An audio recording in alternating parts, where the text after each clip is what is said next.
ஏலம் ஆயுஷ்லேருந்து டாக்டர் ராம்குமார். இன்றைக்கி நம்ம ஸ்பைன் அதை பற்றின டிசீசஸ், அதுக்கு உண்டான ட்ரீட்மெண்ட்ஸ் என்னென்னங்கிறத பற்றி பார்க்க போகிறோம். பொதுவாக மனிதரோட முதுகு தண்டில் ஏற்படக்கூடிய நோய்கள்னு பார்த்தீங்கன்னா முதுகுத்தண்டு வலி, அதாவது கழுத்து வலி, இடுப்பு வலி, முதுகு வலி அந்த மாதிரி சொல்லுவோம்.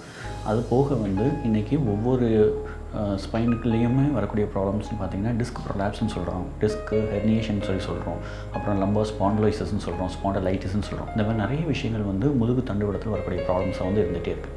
ஸோ இதில் ரொம்ப சிவியர் கண்டிஷன்ஸில் சர்ஜரி பண்ணணும், டிஸ்க் ஹெர்னியேஷன், டிஸ்க் ப்ரொலாப்ஸில் சர்ஜரி தான் பண்ணணும் அப்படிங்கிற கட்டாயம் தேவையில்லை.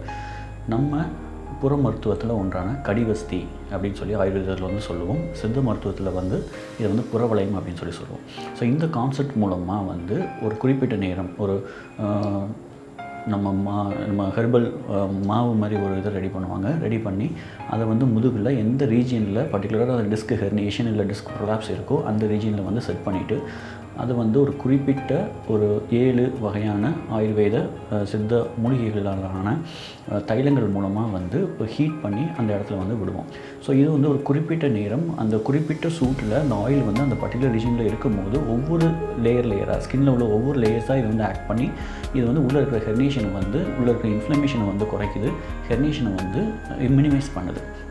இதோட கான்செப்ட். அதுபோக இந்த டிஸ்க் ப்ரொலாப்ஸ் அண்ட் டிஸ்க் ஹெர்னியேஷனால் வரக்கூடிய அந்த மசில் ஸ்டிஃப்னஸ், மசில் டெண்டர்னஸ்ன்னு சொல்லுவோம். அதாவது அந்த 2 தசைகளுமே ரொம்ப இறுக்கமாகவும் ரொம்ப வலியும் உண்டு பண்ணக்கூடியது எல்லாமே இந்த சிகிச்சை பண்ணுறது மூலமாக ரொம்பவே நார்மல் ஆகுது.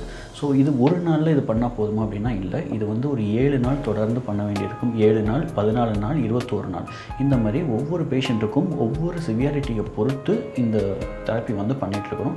இந்த தெரப்பி மூலமாக சர்ஜரி இல்லாமல் டிஸ்க் ஹெர்னியேஷன் அண்ட் டிஸ்க் ப்ரொலாப்ஸை மினிமைஸ் பண்ணி நார்மலைஸ் பண்ணி பேஷண்ட்ஸை நல்லா கம்ஃபர்டபுளாக பெயின் இல்லாமல் பண்ண முடியும். ஸோ இந்த ட்ரீட்மெண்ட் மூலமாக நீங்கள் பெனிஃபிட் அடைஞ்சி உங்களோட பேக் பெயின் அண்ட் ஸ்பைன் ஸ்ட்ரென்த்தனிங்க்கும் இதை யூஸ் பண்ணிக்கலாம்.